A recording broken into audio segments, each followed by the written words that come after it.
Hello and नमस्कार दोस्तों, how are you? I hope you all are very well. Most welcome to the heights. Guys, आज हम पढ़ने जा रहे हैं मिडाइवल इंडियन हिस्ट्री और मिडाइवल इंडियन हिस्ट्री में आज के इस लेक्चर का टॉपिक होने वाला है जहांगीर। ठीक है, आज हम मुगल साम्राज्य के शासक जहांगीर के बारे में जितने भी इंपॉर्टेंट तथ्य हैं, जितने भी इंपॉर्टेंट फैक्ट हैं, उनके बारे में डिस्कस करने वाले हैं। तो without any further delay lecture को स्टार्ट करेंगे। अपना कॉपी पेन उठाइए, नोट डाउन करना स्टार्ट कीजिए, हेडिंग डाल लीजिए मुगल साम्राज्य और शासक जहांगीर।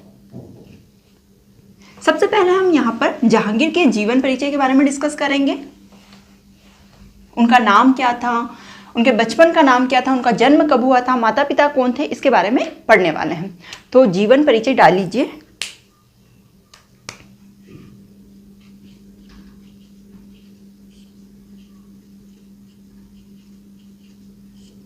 ठीक है, तो जहांगीर का जन्म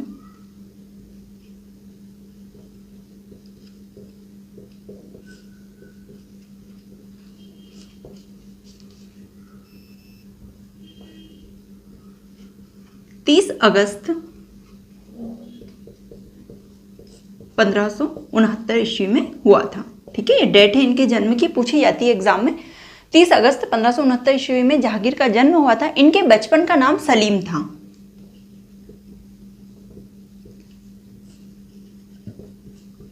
बचपन का नाम सलीम, जो कि एक सूफी संत शेख सलीम चिश्ती के नाम पर रखा गया था। इनके जो पिता थे अकबर, वे भक्त थे, कह सकते हैं उनके अनुयायी थे शेख सलीम चिश्ती के। इसीलिए उन्होंने अपने गुरु के नाम पर सलीम का नाम रखा था, उनके पुत्र का नाम रखा था। तो लिख लेंगे किसके नाम पर रखा गया था ये नाम? सूफी संत शेख सलीम चिश्ती। और इन्हीं के आश्रम में इनका जन्म भी हुआ था सलीम का। ठीक है दोस्तों, सलीम चिश्ती, राजमहल में इनका जन्म नहीं हुआ था सलीम का। इनका जन्म सूफी संत शेख सलीम चिश्ती के आश्रम में ही हुआ था। तो बचपन का नाम सलीम हो गया जहांगीर के। पूरा नाम देख लेते हैं, और पूरा नाम पढ़ने से पहले हम देख लेते हैं अकबर इन्हें प्यार से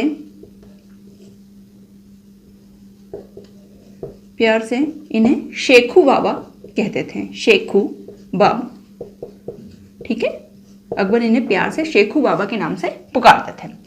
सलीम का रियल नेम क्या था, वास्तविक नाम?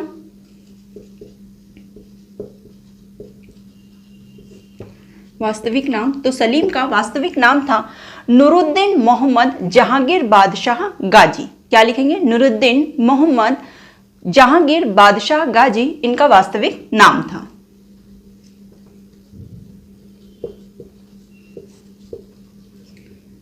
मोहम्मद जहांगीर बादशाह गाजी। ठीक है, काफी बड़ा नाम है, बार बार रिपीट करेंगे, आप पढ़ेंगे लिखेंगे इस नाम को तो याद हो जाएगा। क्या नाम था? नूरुद्दीन मोहम्मद जहांगीर बादशाह गाजी इनका पूरा नाम था, वास्तविक नाम था इनका। और यहीं से जहांगीर ये वर्ड आया है, और जहांगीर हम बोलते हैं इन्हें, है ना, शॉर्ट नाम इनका। लेकिन इनके बचपन का नाम सलीम, और अकबर इन्हें प्यार से शेखू बाबा कहा करते थे। चलिए आगे बढ़ते हैं, वास्तविक नाम हो गया। अब बात करते हैं इनके माता पिता की। तो जैसा कि पता ही है आपको, मुगल साम्राज्य के शासक थे जहांगीर और इनके पिता थे अकबर। ठीक है, तो जहांगीर के पिता कौन हुए? पिता का नाम था अकबर। अकबर भी मुगल साम्राज्य के शासक रहे हैं, पता है आप सभी को। काफी लंबा कार्यकाल चला था मुगल साम्राज्य में, अकबर का काफी लंबा शासनकाल चला था। जिन्होंने लेक्चर नहीं देखा है अकबर वाला, वो देख लीजिएगा, इंपॉर्टेंट है, वहां से भी क्वेश्चन पूछे जाते हैं। पिता अकबर, माता का नाम इनका था हरकाबाई। इनकी माता का नाम हरकाबाई था, जो कि एक राजपूत राजकुमारी थी। हरकाबाई कौन थी? ये एक राजपूत राजकुमारी थी। इनके पिता का नाम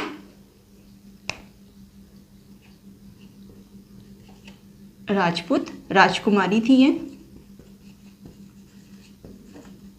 और इनके पिता का नाम था राजा भारमल। राजा भारमल, ठीक है, राजा भारमल की पुत्री थी। ये क्वेश्चन भी पूछा जा सकता, तो याद रखेंगे। सलीम की माता, सलीम जो हम बात कर रहे हैं जहांगीर, उन्हीं का एक नाम है सलीम। तो उनकी माता का नाम हरकाबाई था, जो कि एक राजपूत राजकुमारी थी, और हरकाबाई के पिता का नाम राजा भारमल था। ये पता होना चाहिए आप लोगों को।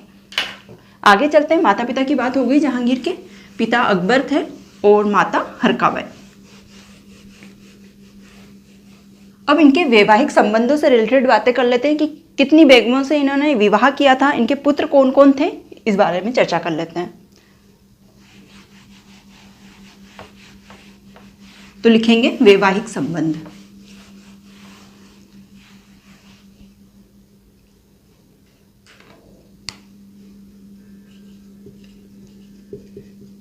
वैवाहिक संबंध। गाइस मैं यहाँ पे फटाफट इसलिए लिख रही हूँ क्योंकि वीडियो ज़्यादा लंबी ना बने, और ये फैक्ट हैं, इनमें समझने जैसी कोई बात नहीं है। आपको याद रखना है कि जहांगीर का रियल नेम क्या था, उसका बचपन का नाम क्या था, जन्म कब हुआ था, है ना, उनका राज्याभिषेक कब हुआ था, वैवाहिक संबंध तो बेगमें कितनी थी उनकी, कौन कौन बेगमें थी, और उनके पुत्र पुत्रियाँ कितने थे।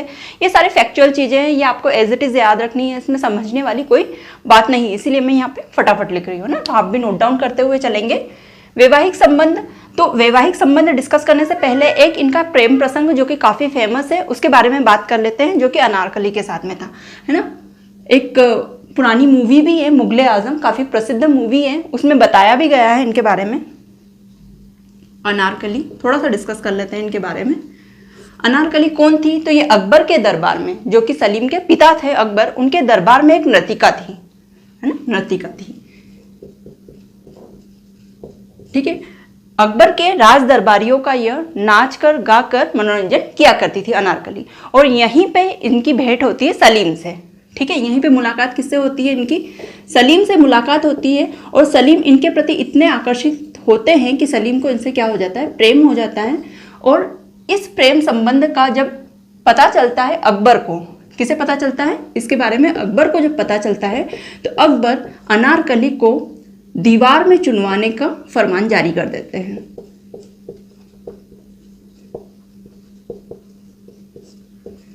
का फरमान।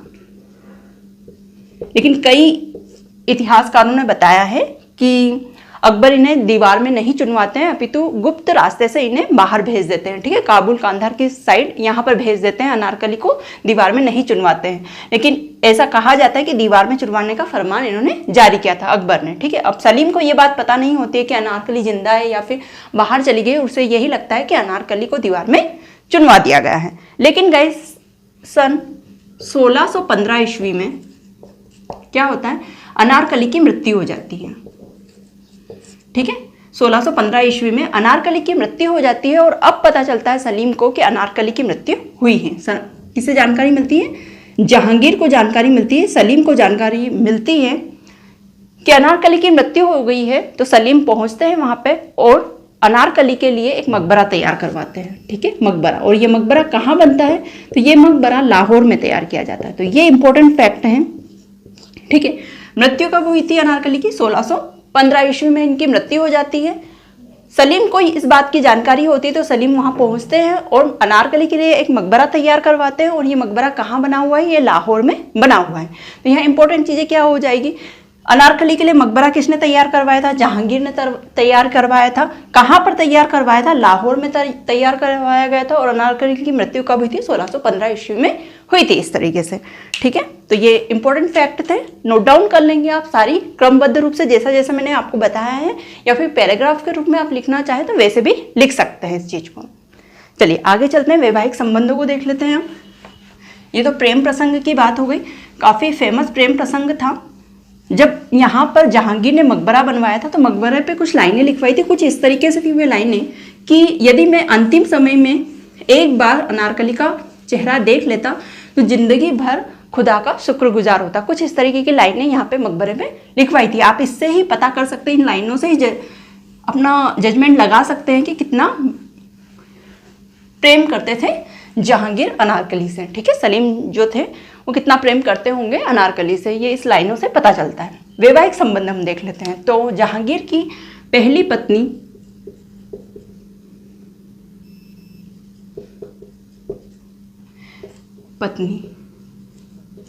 ठीक है, जहांगीर की पहली पत्नी कौन थी? मानबाई। ये भी एक राजपूत राजकुमारी थी, नाम से ही पता चल रहा है। और मानबाई का क्या संबंध था, तो ये जो जहांगीर की माता जी थी हरकाबाई, है ना, उनके भाई की लड़की थी मानबाई, ठीक है, बुआ लगती थी। हरकाबाई जो थी मानबाई की बुआ लगती थी, तो इनका विवाह होता है हरकाबाई के पुत्र से। तो मानबाई पहली पत्नी, इनकी दूसरी पत्नी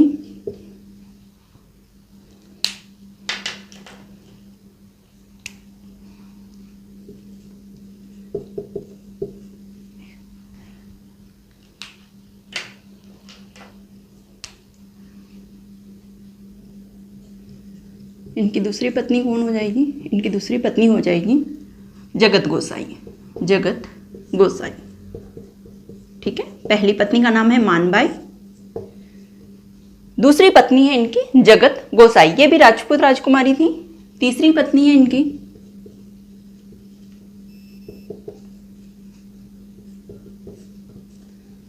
रुखसाना, रुखसाना बानो, रुखसाना बानो। फोर्थ सलीमा बानो, सलीमा बानो, सभी का नाम नोट डाउन करेंगे गाइस।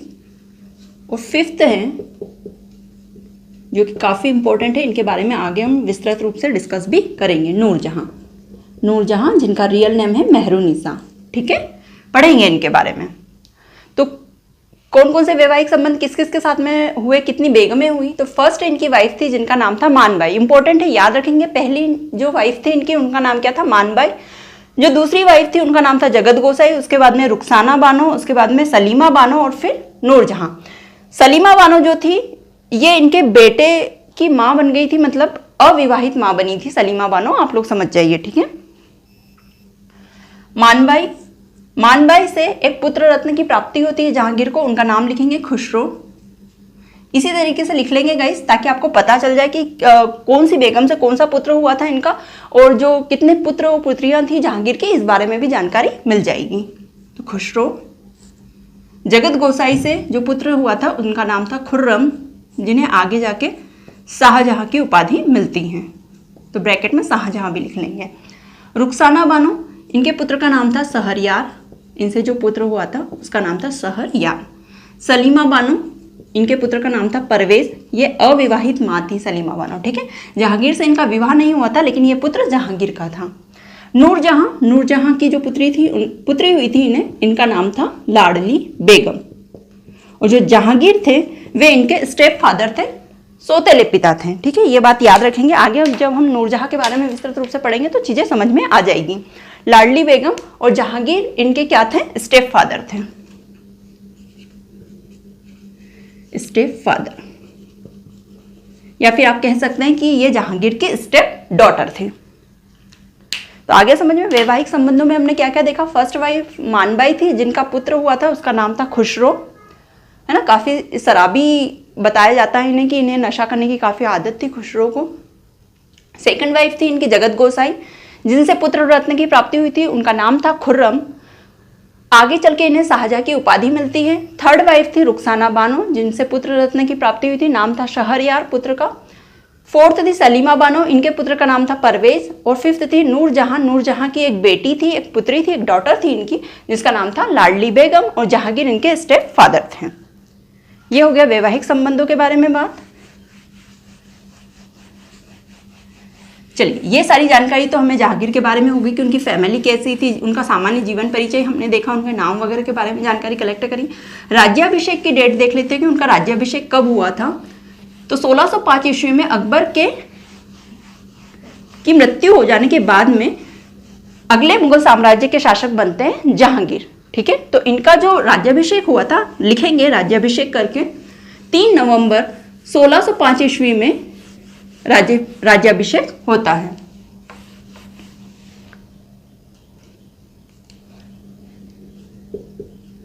राज्याभिषेक, क्या डेट थी राज्याभिषेक की?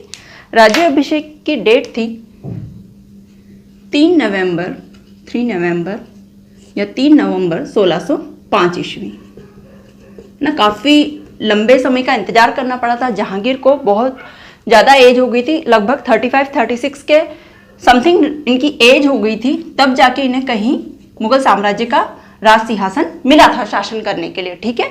तो काफी बड़े हो चुके थे जहांगीर, है ना, क्योंकि अकबर का जो शासनकाल का समय है वो काफी लंबा देखा गया है। आप लोगों को पता ही होगा मुगल साम्राज्य में अकबर का जो शासनकाल है बहुत लंबा है, बहुत लंबा टाइम पीरियड है। तो काफी समय के बाद में जहांगीर को सत्ता मिलती है। इसके दुष्परिणाम भी हैं, देख लेते हैं भाई कि क्या उनको नुकसान उठाना पड़ा था इस चीज का। तो जब 1605 ईस्वी में जहांगीर शासक बनते हैं मुगल साम्राज्य के, तो दोस्तों काफी लंबे समय के इंतजार के बाद में जहांगीर को जैसे कि राज सिंहासन मिलता है, और तब तक उनके जो पुत्र थे खुसरो, खुर्रम, ये भी काफी बड़े हो चुके थे। अब जो इनका बड़ा पुत्र था खुसरो, वो खुद भी मुगल साम्राज्य का शासक बनना चाहता था। उसकी भी मतलब वो भी काफी समझदार और बड़ा हो चुका था, तो वो चाहता था कि मेरे पिता के बदले राज सिंहासन मेरा हो। तो इसी बदले की भावना के तहत 1606 ईस्वी में, नेक्स्ट फैक्ट लिखेंगे, 1606 ईस्वी में खुसरो जो कि जहांगीर का बड़ा बेटा होता है ना। 1605 ईस्वी में जहांगीर ने राज सिंहासन संभाला, और एक साल बाद में ही 1605 में जहांगीर ने राज सिंहासन संभाला, और 1606 ईस्वी एक साल बाद में ही खुसरो ने क्या कर दिया था, विद्रोह कर दिया था। विद्रोह किसके खिलाफ? जहांगीर के खिलाफ, क्योंकि वो मुगल साम्राज्य के राज सिंहासन पर बैठना चाहता था। तो अब यहां पे एक युद्ध होता है, लिखेंगे खुसरो वर्सेस जहांगीर, ठीक है। विद्रोह हो जाता है, कब होता है याद रखेंगे, सन 1606 ईस्वी में होता है। कहां पे होता है? तो ये युद्ध जहांगीर, स्थान लिखेंगे, ये युद्ध होता है जालंधर, जालंधर के समीप बहरावल नामक मैदान में, बहरावल नामक मैदान में ये युद्ध होता है, मैदान में, ठीक है। कहाँ पे होता है? जालंधर, पंजाब के निकट बहरावल नामक मैदान में ये युद्ध होता है खुसरो और जहांगीर का, जिसमें जहांगीर की विजय हो जाती है, खुसरो यहाँ पे पराजित हो जाते हैं। खुसरो की क्या हो जाती है? हार हो जाती है, और जहांगीर क्या होते हैं? विजय हो जाते हैं। लेकिन इस युद्ध से पहले खुसरो, जो कि सिख गुरु अर्जुन देव को काफी मानते हैं, उनसे आशीर्वाद लेने जाते हैं। तो उनके बारे में भी एक फैक्ट लिख लेंगे कि खुसरो सिखों के काफी मानते थे, गुरु मानते थे इन्हें, तो इनका आशीर्वाद लेने के लिए जाते हैं। खुसरो सिखों के 5वें गुरु, नाम याद रखेंगे, बहुत इंपॉर्टेंट फैक्ट है, पूछा जाता है एग्जाम में। सिखों के 5वें गुरु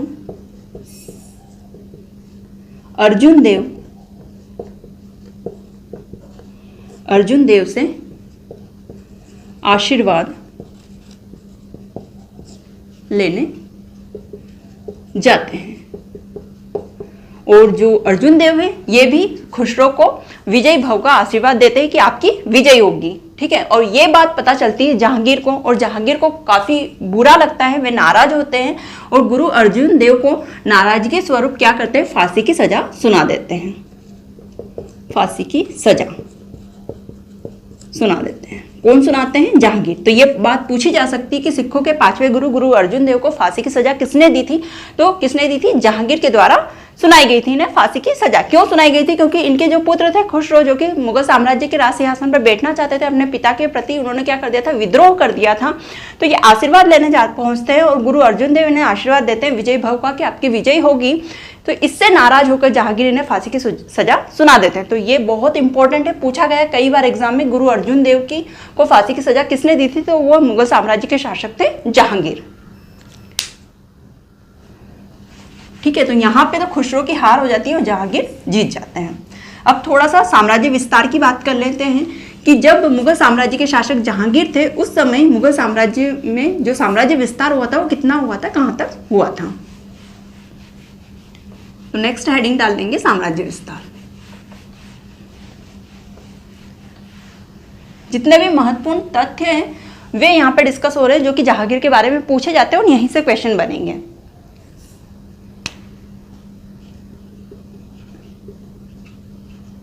साम्राज्य विस्तार मैं यहाँ पे आपसे एक इमेज भी शेयर कर दूंगी कि जहांगीर के समय पे मुगल साम्राज्य कहाँ तक विस्तृत था, कहाँ तक फैला हुआ था।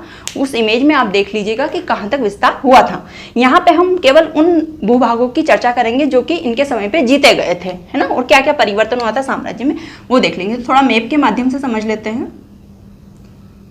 रफ में बना लेते हैं ताकि चीज़ें अच्छे बेहतरीन तरीके से आपको याद रहेंगी।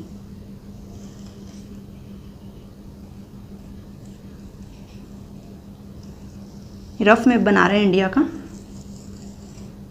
आप भी पास में नोट्स के पास में बना लेंगे।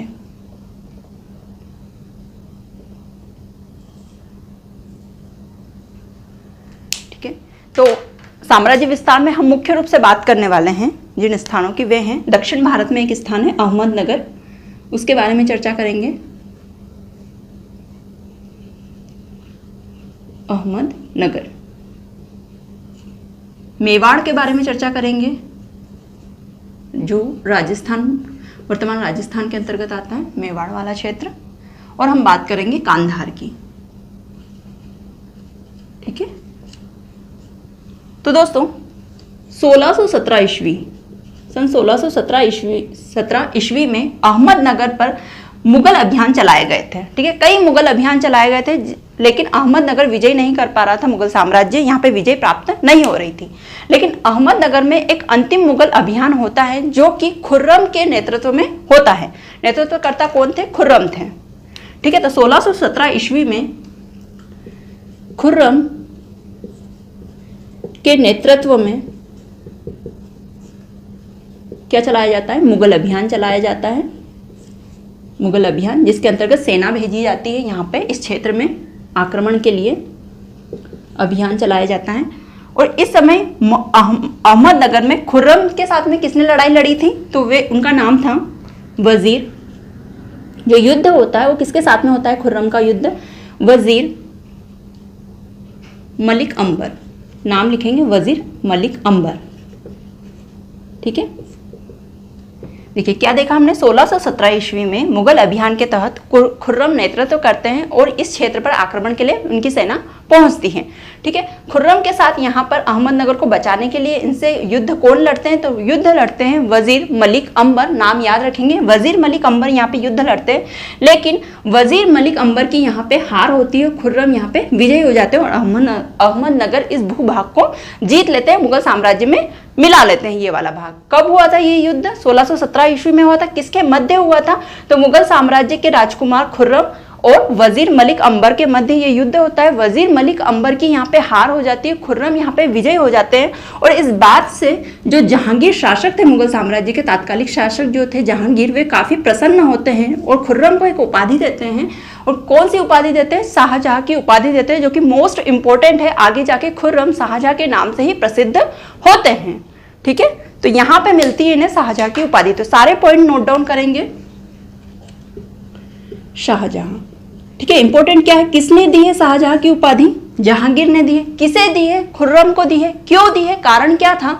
तो इन्होंने अहमदनगर को जीता था, जहां पर बहुत लंबे समय से मुगल अभियान चलाए जा रहे थे, लेकिन इस भूभाग को विजय नहीं कर पा रहे थे, सफलता नहीं हासिल हो रही थी। लेकिन जैसे ही खुर्रम नेतृत्वकर्ता बनते हैं, इस क्षेत्र में विजय प्राप्त होती है मुगल साम्राज्य को, और इस बात से खुश होकर जहांगीर खुर्रम को एक उपाधि प्रदान करते हैं जो कि शाहजहां की उपाधि है। और आगे जाके खुर्रम शाहजहां के नाम से ही बहुत प्रसिद्ध होते हैं। तो ये हो गई अहमदनगर वाली बात। 1617 ईस्वी में घटना घटित हुई थी। अब हम कांधार की बात देखते हैं ना, उसके बाद में मेवाड़ पे आते हैं। तो कांधार में क्या हुआ था? 1622 ईस्वी में, 1622 ईस्वी से पूर्व कांधार जो था ये क्या था? ये मुगल साम्राज्य के ही अंतर्गत आता था। यहाँ तक इनका मुगल साम्राज्य का विस्तार था, कांधार तक। लेकिन 1622 ईस्वी में कांधार मुगल साम्राज्य के हाथों से निकल जाता है और यहाँ पर शाह अब्बास नामक एक शासक का शासन हो जाता है, शाह अब्बास। तो ये क्षति होती है मुगल साम्राज्य को। क्या होता है? कांधार इनके हाथ से निकल जाता है और यहाँ पे शाह अब्बास नामक एक शासक का शासन होने लगता है कांधार में। कब? 1622 ईस्वी में। ठीक है, 1622 ईस्वी से पूर्व कांधार क्या था? मुगल साम्राज्य का ही भूभाग हुआ करता था। आई होप चीजें क्लियर हो गई होंगी। अब आते हैं हम मेवाड़ की ओर। तो दोस्तों आप सभी को पता ही होगा कि मेवाड़ जो एक ऐसा क्षेत्र था, एक ऐसा भूभाग था कि मुगल साम्राज्य कभी भी इसे अपने अधीन नहीं कर पाया था। चाहे वो शासक अकबर हो, चाहे जहांगीर हो, चाहे खुर्रम हो, मेवाड़ को कोई भी शासक नहीं जीत पाया था, है ना। अकबर के समय भी जो महाराणा प्रताप शासक हुए थे, तब अकबर ने चित्तौड़ पर जरूर शासन कर लिया था, लेकिन संपूर्ण मेवाड़ को अकबर कभी भी विजय नहीं कर पाए थे। यहाँ पे कई मुगल अभियान चलाए गए थे मेवाड़ वाले क्षेत्र में, कई मुगल अभियान, लेकिन विजय प्राप्त नहीं हुई थी। मेवाड़ का क्षेत्र मुगल कभी भी जीत नहीं पाए थे। अंतिम मुगल अभियान चलाया गया था यहाँ पे किसके नेतृत्व में? तो खुर्रम के नेतृत्व में। ठीक है, जहांगीर ने भी कई बार नेतृत्व किया और मेवाड़ पर आक्रमण किया, लेकिन मेवाड़ को कभी भी वे जीत नहीं पाए थे। अंतिम मुगल अभियान खुर्रम के नेतृत्व में चलाया गया और इस समय मेवाड़ के शासक थे अमर सिंह, राजा अमर सिंह। ठीक है, तो इनके साथ में, खुर्रम के साथ में युद्ध होता है राजा अमर सिंह का, और इस युद्ध का परिणाम क्या होता है? तो यहाँ पे एक संधि की जाती है। क्या होता है परिणाम? परिणाम होता है यहाँ पे एक संधि की जाती है, और इस संधि के तहत अमर सिंह को पुनः मेवाड़ लौटा दिया जाता है। संधि के तहत कुछ सशर्त रूप से अमर सिंह को पुनः मेवाड़ का क्षेत्र दे दिया जाता है। तो अब भी यहाँ पे अमर सिंह का ही शासन होता है, लेकिन सशर्त होता है। ठीक है, यहाँ पे कहीं ना कहीं थोड़ा बहुत खुर्रम विजय हो गए थे, तो सशर्त अमर सिंह को पुनः मेवाड़ लौटाया जाता है। मेवाड़ के शासक अमर सिंह ही रहते हैं, लेकिन सशर्त रहते हैं। ये बात आप याद रखेंगे। ठीक है, तो इसीलिए यहाँ पे हमने इसका वर्णन किया है। खुर्रम के नेतृत्व में चलाया गया था, अंतिम मुगल अभियान था मेवाड़ पर, और यहाँ पर एक संधि होती है जिसके तहत सशर्त अमर सिंह को पुनः मेवाड़ लौटा दिया जाता है। तो ये हो गया साम्राज्य विस्तार की बात। खास चीजें हमने डिस्कस की, एक तो अहमदनगर के बारे में, एक मेवाड़ के बारे में, और एक कांधार के बारे में। चलिए आगे चलते हैं। अब मैप भी बना लेंगे ताकि चीजें याद रहेगी, लोकेशन पता होगी कि कौन कौन से स्थान थे, तो आसानी से चीजें याद हो जाएंगी। अब दोस्तों हम बात करते हैं नूरजहां के बारे में, जो कि जहांगीर की बेगम थी, अंतिम बेगम थी शायद से, मुझे इतना क्लियर नहीं है। मैं आपको टेक्स्ट कर दूंगी यहाँ पे, है ना, जो भी फैक्ट होगा इससे रिलेटेड। नूरजहां के बारे में बात करते हैं, तो हेडिंग डाल लीजिए नूरजहां। सारे इंपॉर्टेंट फैक्ट है गाइस, एग्जाम में पूछे गए हैं सभी। नूरजहां हेडिंग डाल लीजिए।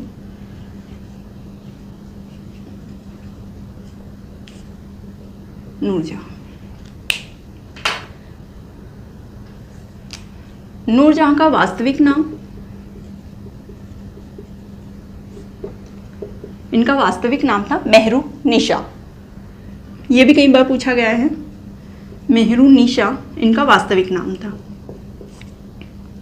मेहरुनिसा। इनके पिता मिर्जा गियास बेग, मिर्जा गियास बेग इनके पिता का नाम था। ये ईरान से आए थे। कहाँ से आए थे? कहाँ के रहने वाले थे ये ईरान के रहने वाले थे, और सैनिक के रूप में कार्य करते थे मुगल साम्राज्य के अंतर्गत। मिर्जा गियास बेग, ठीक है, ईरान से आए थे ये। नूरजहां के पति का नाम क्या था? इनके पति का नाम था अली कुली बेग, अली कुली बेग। ये नूरजहां के पति थे, ठीक है, अली कुली बेग। नूरजहां और अली कुली बेग की एक पुत्री थी जिसका नाम था लाडली बेगम। इनकी एक पुत्री हुई जिसका नाम था लाडली बेगम, ठीक है। तो ये है नूरजहां के बारे में एक मोटा मोटा इनका परिचय था। वास्तविक नाम इनका मेहरुनिसा था। पिता थे इनके मिर्जा गियास बेग, पति थे अली कुली बेग और पुत्री थी इनकी लाडली बेगम, ठीक है। अली कुली बेग और नूरजहां की पुत्री थी लाडली बेगम। दोस्तों ये दोनों जो इनके पिता थे मिर्जा गियास बेग, ये भी मुगल साम्राज्य में कार्य करते थे और अली कुली बेग भी मुगल साम्राज्य में कार्य करते थे। जहांगीर के समय मिर्जा गियास बेग की बुद्धिमत्ता से काफी प्रसन्न होकर जहांगीर ने इन्हें एक उपाधि दी थी एतमादुल्ला की। तो ये याद रखेंगे, पूछा जा सकता है एतमादुल्ला, ठीक है। तो ये उपाधि दी गई थी, एतमादुल्ला उपाधि किसे मिली थी? तो ये मिली थी मिर्जा गियास बेग को। किसने दी थी? तो नाम था उनका जहांगीर। जहांगीर के द्वारा ये उपाधि दी गई थी, ठीक है। याद रखेंगे मिर्जा गियास बेग जो कि नूरजहां के पिता थे, इनकी बुद्धिमत्ता से प्रसन्न होकर जहांगीर ने इन्हें एक उपाधि प्रदान की थी जिसका नाम था एतमादुल्ला की उपाधि। कई बार एग्जाम में पूछा गया एतमादुल्ला किसे कहा जाता है, किसका नाम था?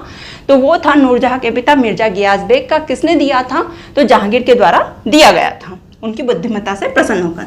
अली कुली बेग जो कि नूरजहां के पति थे, इनके भी वीरता से काफी प्रसन्न हुए थे जहांगीर और वीरता से प्रसन्न होकर जहांगीर ने इन्हें भी एक उपाधि दी थी। उस उपाधि का नाम था शेर ए अफगान की उपाधि। तो दोनों ही चीजें याद रखेंगे, जहांगीर द्वारा। दोनों ही उपाधियां जहांगीर के द्वारा दी गई थी। शेर ए अफगान की उपाधि किसे दी गई थी? पति अली कुली बेग को दी गई थी। और एतमादुल्ला की उपाधि पिता मिर्जा गियास बेग को दी गई थी। इन्हें बुद्धिमत्ता के लिए दी गई थी और इन्हें वीरता के लिए दी गई थी शेर ए अफगान की उपाधि। ठीक है। अब दोस्तों क्या होता है, सब कुछ अच्छे से चल रहा होता है नूरजहां का परिवार, लेकिन अनायास ही अली कुली बेग जो कि नूरजहां के पति थे उनकी मृत्यु हो जाती है। ठीक है, नूरजहां के जो पति थे अली कुली बेग, इनकी मृत्यु हो जाती है और नूरजहां बेवा हो जाती है, असहाय हो जाती है। अब क्या होता है, चूंकि इनके पति मुगल साम्राज्य में कार्य करते थे, तो नूरजहां और उनकी जो पुत्री थी लाडली बेगम, उन्हें भी एक काम मिलता है। काम क्या मिलता है? इन्हें काम मिलता है जो अकबर की विधवा थी बेगम, जिनका नाम था सलीमा बेगम, उनके सेवा में इनको लगाया जाता है। ठीक है, तो किनकी सेवा में लगाया जाता है? अकबर की बेवा बेगम, बेस्ट ब्रैकेट में लिख लेंगे विधवा, सलीमा बेगम की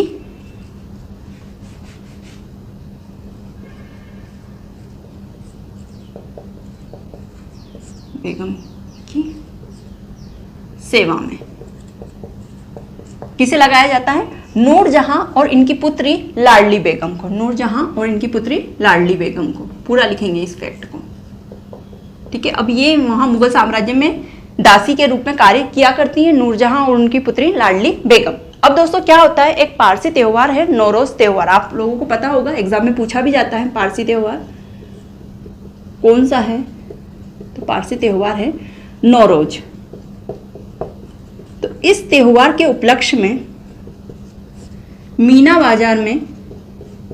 बाजार जहां पे स्त्रियों का सामान मिलता है, ठीक है, मीना बाजार में नूरजहां गई हुई रहती है अपने काम को लेकर, जो भी चीज करने के लिए। ठीक है, मीना बाजार में गई हुई रहती है और इसी समय जहांगीर भी नगर भ्रमण के लिए आते हैं। तो मीना बाजार के क्षेत्र से गुजरते हैं जहांगीर भी, तो वहां पहली बार नूरजहां को जहांगीर देखते हैं और नूरजहां के सुंदरता से वे इतने प्रभावित होते हैं कि उन्हें जहांगीर को नूरजहां से प्रेम हो जाता है। और ये प्रेम ही नहीं अपितु नूरजहां से वे विवाह तक कर लेते हैं। तो कहाँ मिले थे? ये नौरोज त्योहार के उपलक्ष्य में मीना बाजार में जहांगीर नूरजहां से मिलते हैं। वो उनकी सुंदरता से इतना प्रभावित होते हैं कि वे नूरजहां से विवाह कर लेते हैं। ठीक है, तो इस तरीके से जहांगीर की पत्नी बन जाती है नूरजहां बेगम बन जाती है नूरजहां। देखिए कहाँ पे थी, फर्श से अर्श तक का सफर देखिए नूरजहां का। और आगे भी बहुत कुछ है, इतना ही नहीं कि उन्होंने विवाह कर लिया था जहांगीर ने, इनका वर्चस्व भी काफी तगड़ा था मुगल साम्राज्य में नूरजहां का। ठीक है, अब समझ में आ गया आपको कि लाडली बेगम जो पुत्री थी नूरजहां की, उनके स्टेप फादर क्यों थे जहांगीर, है ना, क्योंकि वो किसकी पुत्री थी? अली कुली बेग और नूरजहां की पुत्री थी लाडली बेगम। लेकिन बाद में जब नूरजहां का विवाह हो जाता है जहांगीर से, तो स्टेप फादर सौतेले पिता बन जाते हैं जहांगीर लाडली बेगम के। 1613 ईस्वी में, अच्छा, नूरजहां को उपाधियां भी मिली थी। ये नूरजहां नाम है ना, ये एक उपाधि है। इनका रियल नेम तो मेहरुनिसा था। जहांगीर ने इन्हें नूरजहां और नूर महल की उपाधि दी थी विवाह करने के दौरान। ठीक है, क्या नाम दिया था इन्हें? नूरजहां और नूर महल, ये उपाधियां हैं इनकी। इनका रियल नेम तो क्या है? मेहरुनिसा है। एक और उपाधि मिली थी, वो भी देखेंगे हम, तो ये पॉइंट भी लिख लीजिए। नूरजहां नूर महल मेहरुनिसा की उपाधि है जो कि जहांगीर द्वारा प्रदान की गई थी। 1613 ईस्वी में जहांगीर नूरजहां को एक और उपाधि देते हैं। उस उपाधि का नाम है, उपाधि का नाम लिखेंगे बादशाह बेगम। बादशाह बेगम की उपाधि देते हैं। अब गाइस आप इस वर्ड से ही आकलन लगा लीजिए कि कितना वर्चस्व रहा होगा नूरजहां को कि उन्हें बादशाह बेगम की उपाधि मिल गई थी। मुगल साम्राज्य की जो प्रशासनिक व्यवस्था है, प्रशासनिक जो क्रियाएं चल रही थी, काम चल रहा था, उसमें भी नूरजहां का काफी हस्तक्षेप हुआ करता था। इतनी इनकी पावर बढ़ गई थी, इतनी शक्ति इनको प्रदान की गई थी नूरजहां को। बादशाह बेगम की उपाधि दी गई थी। साथ ही साथ उस समय के जितने भी सिक्के थे, सिक्के और आदेश पत्र थे, आदेश पत्र, उनमें भी नूरजहां का नाम अंकित मिलता है। नूरजहां का नाम अंकित करवाया था, अंकित करवाया था जहांगीर ने। ठीक है, तो इसी इन बातों से ही पता चलता है कि नूरजहां का वर्चस्व कितना था मुगल साम्राज्य में। नूरजहां को कौन सी उपाधि दी थी? बादशाह बेगम की उपाधि दी थी, और सिक्के और आदेश पत्र में नूरजहां का नाम भी अंकित करवाया था जहांगीर ने। आगे चलते हैं, और कुछ इंपॉर्टेंट फैक्ट हैं जहांगीर को लेके, उन पर चर्चा कर लेते हैं। ये होगी नूरजहां की बात।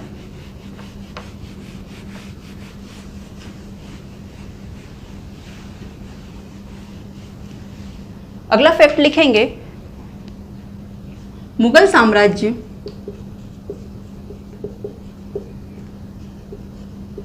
साम्राज्य में जहांगीर के शासनकाल को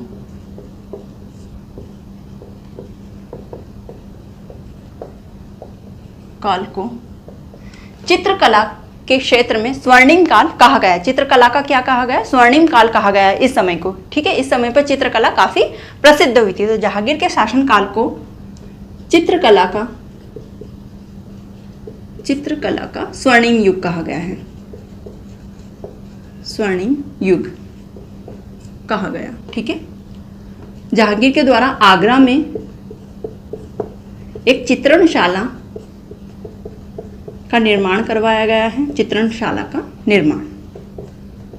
सारे फैक्ट लिखते जाएंगे गाइस, थोड़े थोड़े हैं। करवाया गया। ठीक है, तो चित्रकला का स्वर्णिम युग था जहांगीर का शासनकाल। मुगल साम्राज्य में जो शासक रहे जहांगीर, उनके शासनकाल का समय चित्रकला के लिए स्वर्णिम युग कहलाया गया। जहांगीर के द्वारा आगरा में एक चित्रणशाला की स्थापना भी करवाई गई थी। अगला फैक्ट देख लेते हैं, 1626 ईस्वी में नूरजहां के पिता मिर्जा गियास बेग की मृत्यु हो जाती है दोस्तों। ठीक है, इनसे जुड़ा हुआ फैक्ट है अगला। 1626 ईस्वी में नूरजहां के पिता नाम क्या था? जैसा कि हमने पहले भी बता दिया, मिर्जा गियास बेग। इनकी क्या हो जाती? पिता की मृत्यु। आप नाम भी लिखेंगे ब्रैकेट में। ठीक है, उनके पिता का, मिर्जा गियास बेग की मृत्यु हो जाती है, और नूरजहां अपने पिता के लिए एक मकबरे का निर्माण करवाती है। यहाँ पे इस बात का वर्णन क्यों हो रहा है, क्यों ये इंपॉर्टेंट है? तो ये इसलिए इंपॉर्टेंट है क्योंकि ये जो मकबरा है, ये जो इमारत है, ये मुगल साम्राज्य के स्थापत्य के क्षेत्र में पहली ऐसी इमारत है जो पूर्ण रूप से सफेद संगमरमर से बनी हुई है। इसीलिए ये इंपॉर्टेंट है, पहली ऐसी इमारत है मुगल साम्राज्य में। तो मुगल साम्राज्य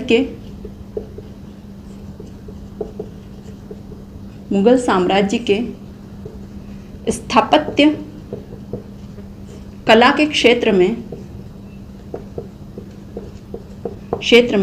नूरजहां के द्वारा बनवाया गया ये मकबरा, ये इमारत संपूर्ण रूप से सफेद संगमरमर से बनी हुई है। तो लिख लेंगे आप पूरा इस लाइन को, जैसा मैंने बोला है आपको। क्षेत्र में पहली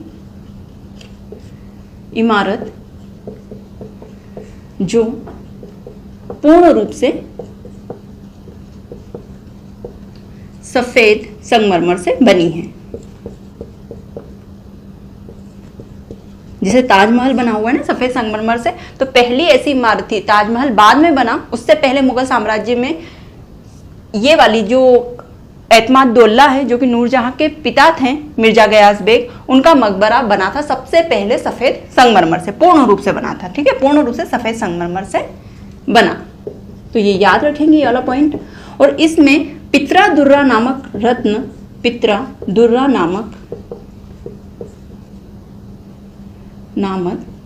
रत्न को जड़वाया गया। गया। काफ़ी कॉस्टली रत्न होता था पित्रा और इस रत्न को जड़वाया गया था इस मकबरे पर, इस इमारत पर। ठीक है, तो ये पॉइंट भी लिख लेंगे। 1626 ईस्वी में हुई थी ये घटना।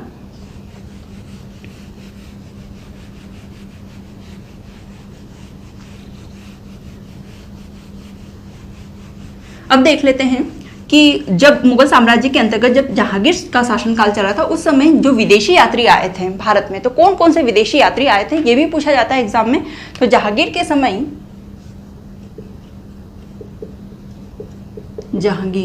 समय यूरोपीय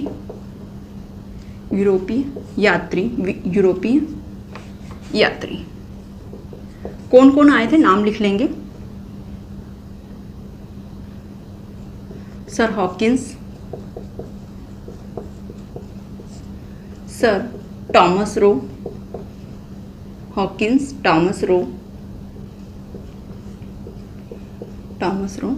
एक आए थे एडवर्ड टेरी, सभी यूरोपीय यात्री थे, एडवर्ड टेरी, और एक आए थे विलियम फिंच। ठीक है, विलियम फिंच। ये काफ़ी इंपॉर्टेंट चीज़ें हैं, आप लोगों को पता होना चाहिए कि मध्यकालीन भारतीय इतिहास में मुगल साम्राज्य के समय ही यूरोपीय यात्रियों की जो एंट्री थी अधिक से अधिक, है ना, वो चालू हो गई थी। वैसे तो काफ़ी पहले से आने लग गए थे, लेकिन यहाँ से इनका प्रभाव ज़्यादा दिखने लग जाएगा आपको, ये अधिक मात्रा में आते हुए दिखेंगे आप लोगों को। क्योंकि अब क्या होने वाला है, अब आधुनिक भारत का इतिहास की शुरुआत होने वाली है। जैसे ही मुगल साम्राज्य समाप्त होगा आपका मॉडर्न हिस्ट्री स्टार्ट हो जाएगा, हम लोग भी मॉडर्न हिस्ट्री पढ़ना स्टार्ट कर देंगे। केवल ये मुगल साम्राज्य बचा हुआ है, इसे संपूर्ण हम पढ़ लेते हैं उसके बाद में, ताकि चीज़ें क्या क्रमबद्ध रूप से चलेगी, आपको अच्छे से इतिहास समझ में आ जाएगा यदि क्रमबद्ध रूप से चलेगी। यदि मैं बीच में यहाँ मॉडर्न हिस्ट्री स्टार्ट कर दूंगी तो चीज़ें थोड़ी सी क्या हो जाएगी, कंफ्यूज करने वाली हो जाएगी, है ना। तो कौन कौन से यूरोपीय यात्री आए थे, सर हॉकिंस आए थे, सर टॉमस रो आए थे, एडवर्ड टेरी और विलियम फिंच आए थे। अब रेगुलर चलेगी गाइस, जो मिडाइवल हिस्ट्री की क्लासेस है ना वो रेगुलर चलेगी, इसे हम खत्म कर लेते हैं और फिर मॉडर्न हिस्ट्री को स्टार्ट कर देते हैं फटाफट से। चलिए, ये तो यूरोपीय यात्रियों की बात हो गई। 1626 ईस्वी में जहांगीर की मृत्यु हो जाती है।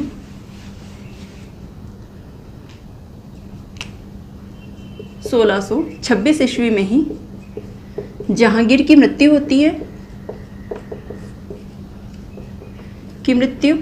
और इनका मकबरा बनवाया जाता है। कहाँ पे बनवाया जाता है, तो लाहौर में बनवाया जाता है, जहाँ पे अनारकली का भी मकबरा लाहौर में ही बना हुआ है। लाहौर में ही जहांगीर का भी मकबरा बनवाया जाता है, रावी नदी के किनारे। और कौन इसका निर्माण करवाती हैं, तो इसका निर्माण भी नूरजहां करवाती हैं। ठीक है, किसने बनवाया था, तो नूरजहां ने बनवाया था। कहाँ बनवाया था, लाहौर में बनवाया था, रावी नदी के किनारे। 1626 में जहांगीर की मृत्यु हो जाती है। जहांगीर अपना उत्तराधिकारी खुर्रम को बना के जाते हैं, जिन्हें शाहजहां की उपाधि दी गई थी। तो मुगल साम्राज्य के अगले शासक कौन हो जाएंगे, शाहजहां हो जाएंगे, जिसके बारे में हम पढ़ेंगे। आई होप लेक्चर अच्छे से समझ में आया होगा। जहांगीर के बारे में जितने भी फैक्ट हैं याद हो गए होंगे गाइस, अच्छे से नोट डाउन कर लीजिए, लर्न कर लीजिए, रिवीजन कर लीजिए और बढ़िया से याद कर लीजिए। अब मिडाइवल इंडियन हिस्ट्री की क्लासेस कंटिन्यू रहेगी, उसके बाद में हम मॉडर्न हिस्ट्री भी फटाफट से चालू कर देंगे। मिलते हैं नेक्स्ट लेक्चर में, तब तक के लिए thank you so much and bye bye.